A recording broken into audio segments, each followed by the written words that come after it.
اعوذ باللہ من الشیطان الرجیم بسم اللہ الرحمن الرحیم اذا جاء نصر اللہ والفتح ورأيت الناس يدخلون في دين الله أفواجا فسبح بحمد ربك واستغفره إنه كان توابا۔ سورۃ النصر، نصر کے معنی ہوتے ہیں مدد۔ اس میں اسلام اور مسلمانوں کی مدد کا تذکرہ ہے، اس لیے اس کا نام سورۃ النصر ہے۔ اس سورت کا ایک اور نام ہے سورۃ التودیع۔ تودیع کا مطلب ہوتا ہے الوداع کہنا، الوداع کہنے والی سورت، وہ اس لیے کہ اس میں اللہ کے نبی صلی اللہ علیہ وسلم کے دنیا سے جانے کے وقت کی طرف اشارہ ہے کہ اب آپ نے اپنی ذمہ داری ادا کر دی، اسلام پھیل گیا، اب آپ کا دنیا کو چھوڑ کر جانے کا وقت آ گیا۔ ایک نام سورۃ الفتح بھی اس کا ہے، کیونکہ اس میں مسلمانوں کی اور اسلام کی فتح کا بھی تذکرہ ہے۔ اذا جاء نصر اللہ والفتح، یہ سورت مدنی ہے، یعنی کہ ہجرت کے بعد نازل ہوئی ہے۔ اس میں کل 3 آیتیں ہیں اور قرآن کریم کے مصحف میں 110 نمبر پر یہ سورت ہے، لیکن نازل ہونے کے اعتبار سے سب سے آخری سورت ہے جو نازل ہوئی تھی، اس لیے نزول کے اعتبار سے اس کا نمبر 114 ہے۔ اس سورت کا مقصد کیا ہے؟ مسلمانوں کے کامیاب ہونے اور فتح یاب ہونے کا تذکرہ اس میں ہے۔ اللہ تعالیٰ ان کی مدد فرمائے گا، یہ کامیاب ہوں گے، فتح یاب ہوں گے، اس کا اللہ تعالیٰ نے اس کے اندر تذکرہ فرمایا ہے۔ اور اللہ نے یہ بھی اس سورت کے اندر بتایا ہے کہ جب کوئی قوم یا کوئی بھی شخص اپنے مشن میں کامیاب ہو جائے اور اپنے مقصد کو پالے تو اس کو کیا کرنا چاہیے، اس کا بھی اللہ نے اس میں بیان کیا ہے۔ اسی طرح سے اس سورت میں اپنے نبی صلی اللہ علیہ وسلم کی دنیا سے جانے کی طرف اشارہ بھی ہے۔ یہ سورت بھی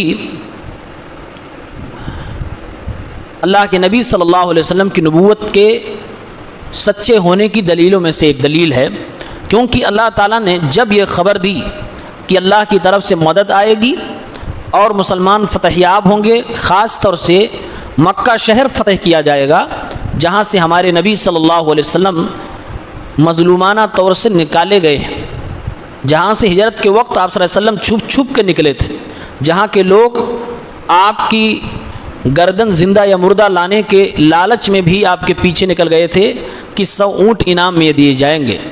تو اللہ تعالیٰ وہ شہر آپ کی زیر نگرانی عطا فرما دے گا، وہ شہر بھی فتح کر دیا جائے گا۔ یہ اللہ تعالیٰ نے اس صورت کے اندر بتایا، اور ابھی یہ صورت فتح نہیں ہوا، ابھی یہ مکہ فتح نہیں ہوا تھا، ابھی یہ شہر فتح نہیں ہوا تھا، اس سے پہلے ہی اللہ تعالیٰ نے پیشین گوئی کے طور پر اس صورت کو نازل فرما دیا۔ اور اس کے آثار نہیں دکھ رہے تھے کہ مدینے میں اللہ کے نبی ہیں اور مکہ مشرکین سے بھرا ہوا ہے، جو ابھی 2 سال پہلے سن 6 ہجری میں اللہ کے نبی عمرہ کرنے کے لیے اپنے ساتھیوں کے ساتھ جاتے ہیں، وہ لوگ عمرہ کرنے کی اجازت نہیں دے رہے ہیں، اللہ کے نبی اور مسلمانوں کو مکے میں جانے کی اجازت نہیں دے رہے ہیں، اور اجازت دے بھی رہے ہیں تو اپنی شرطوں پہ، اس سال واپس جائیے، عمرہ نہیں کرنے دیں گے، آئندہ سال آئیے، وہ بھی آپ کے یا آپ کے ساتھیوں کے ہاتھ میں کوئی ہتھیار نہیں ہوگا، تب ہم اجازت دیں گے، تب آپ خانہ کعبہ کے طواف کر سکیں گے، عمرہ کر سکیں گے۔ یہ حالت تھی۔ ایسے میں اللہ رب العالمین 1-2 سال کے اندر ہی یہ پیغام دے رہا ہے، اللہ تعالیٰ یہ پیشین گوئی فرما رہا ہے، اللہ تعالیٰ یہ بشارت مسلمانوں کو اس صورت کے ذریعے سے سنا رہا ہے کہ اللہ کی مدد آئے گی اور مکہ بھی فتح کیا جائے گا۔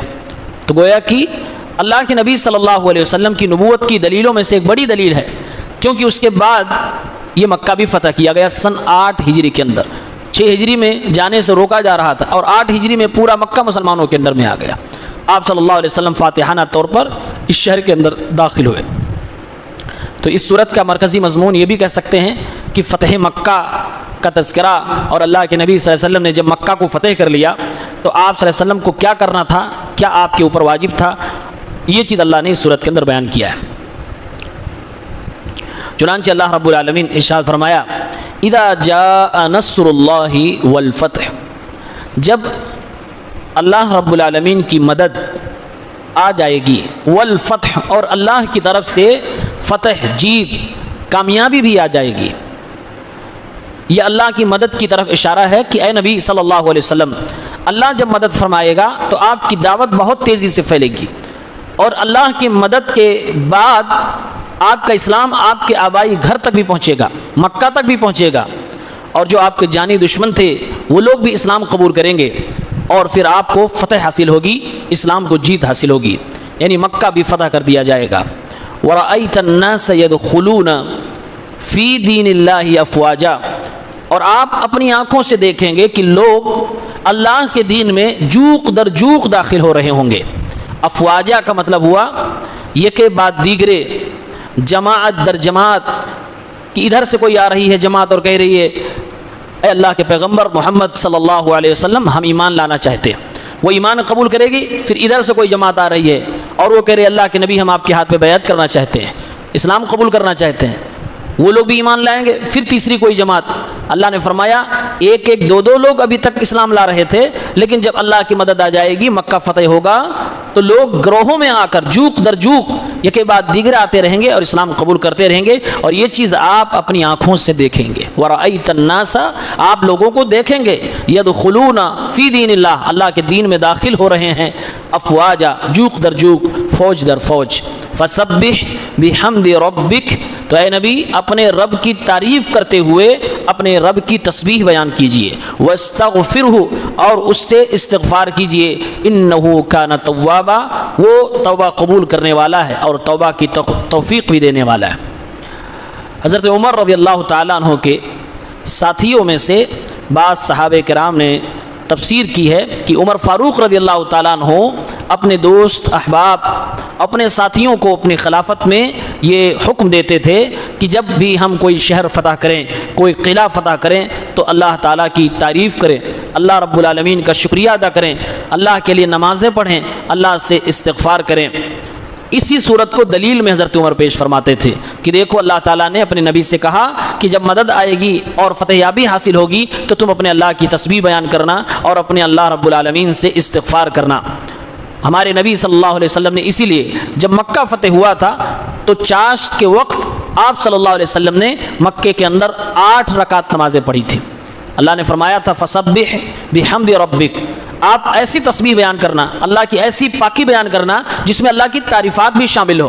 تو اس لیے آپ صلی اللہ علیہ وسلم نے 8 رکعت نماز چاشت کے وقت میں مکہ المکرمہ میں مکہ کو فتح کرنے کے بعد پڑھی تھی۔ ابن کثیر رحمۃ اللہ علیہ نے اس کا تذکرہ فرمایا ہے۔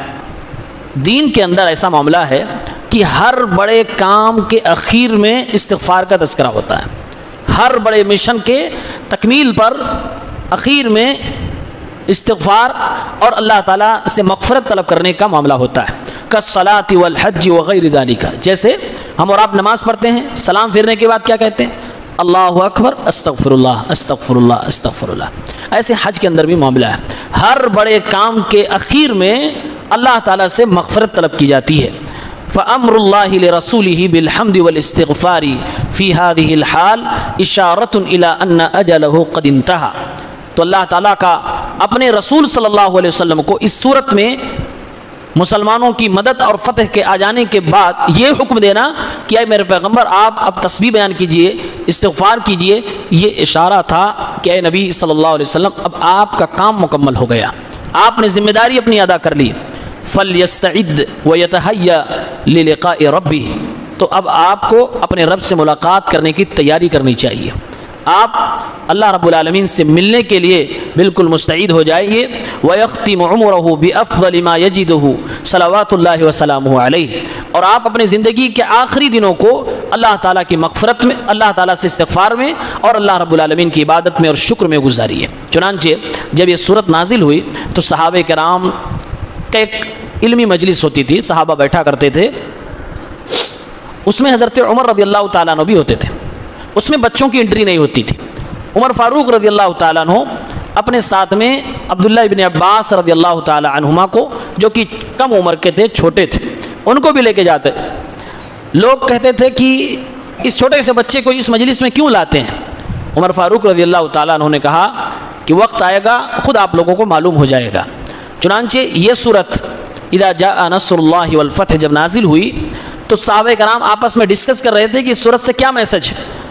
تو اس صورت کو پڑھنے کے بعد ہر مسلمان خوش ہوتا ہے.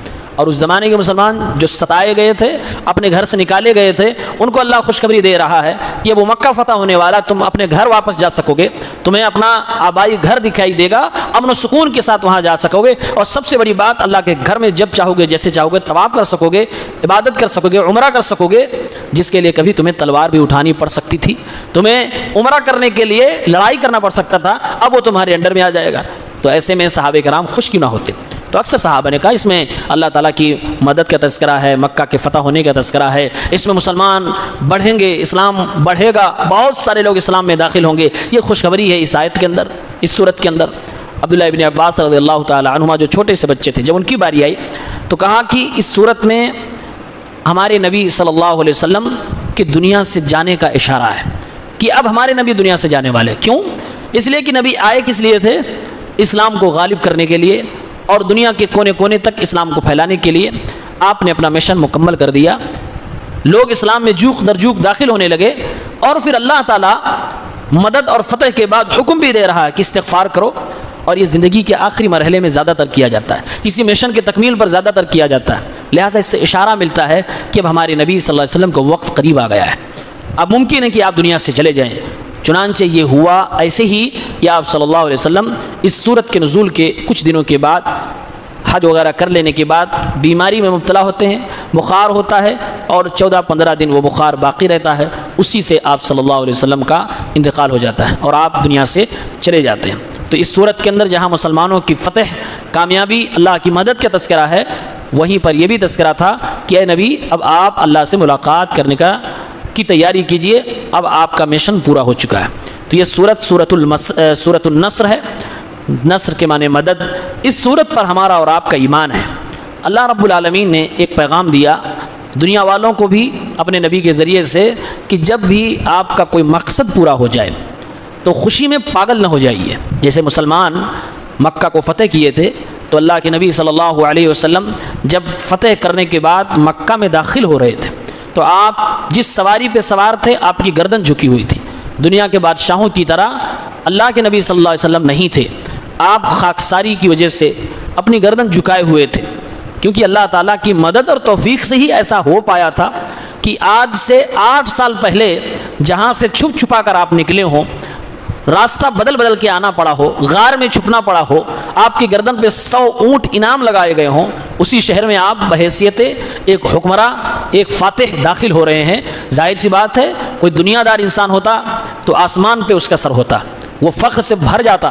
لیکن ہمارے نبی صلی اللہ علیہ وسلم کے اندر ذرہ برابر کسی طرح کا کوئی فخر نہیں آیا، بلکہ آپ صلی اللہ علیہ وسلم کی گردن جھکی ہوئی تھی. بعض صحابہ کرام نے مکے میں دخول کے بعد کہا الیوم یوم الملحمہ، آج تو بدلے کا دن ہے، آج ایک ایک سے پائی کا بدلہ لیا جائے گا. جب آپ صلی اللہ علیہ وسلم نے یہ بات سنی کہ ہمارے صحابہ ایسا نعرہ لگا رہے ہیں تو آپ نے فرمایا لا بل الیوم یوم المرحمہ، آج تو رحمت کا دن ہے، آج تو ان کو معاف کرنے کا دن ہے. چنانچہ آپ صلی اللہ علیہ وسلم نے اعلانیہ طور سے کچھ لوگوں کو مستثنا کرنے کے بعد جو موسٹ وانٹڈ تھے، آپ نے ایسے لوگوں کا نام لیا اور کہا یہ لوگ اگر کہیں پائے جائیں تب بھی ان کو گرفتار کیا جائے، ان کو سزائے موت دی جائے، کیونکہ یہ بہت خطرناک ہے. اور بقیہ لوگوں کے لیے آپ نے فرمایا، خود مکہ والوں سے پوچھا اور کہا تمہارا کیا خیال ہے کہ میں تمہارے ساتھ کیا کروں گا؟ لوگوں نے کہا آپ سے اچھی امید ہے. آپ صلی اللہ علیہ وسلم نے کہا اذهبوا فانتم الطلقاء لا تثریب علیکم اليوم.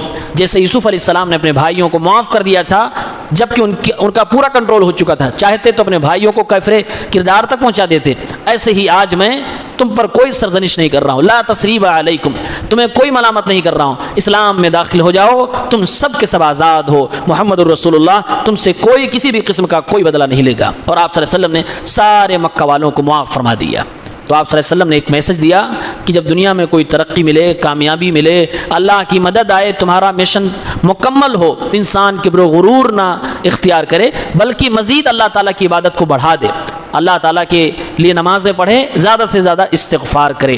اسی لیے کہا جاتا ہے جب بھی کوئی نعمت ملے تو پھر شکرانے کے طور پر سجدہ کرنا چاہیے. شکرانے کی کوئی نماز نہیں ہوتی ہے. جیسے مشہور ہے کہ شکرانے کی 2 رکعت نماز، تو شکرانے کی کوئی بھی نماز قرآن و سنت میں ثابت نہیں ہے. ہاں شکرانے کا سجدہ ثابت ہے، اور وہ بھی صرف ایک سجدہ۔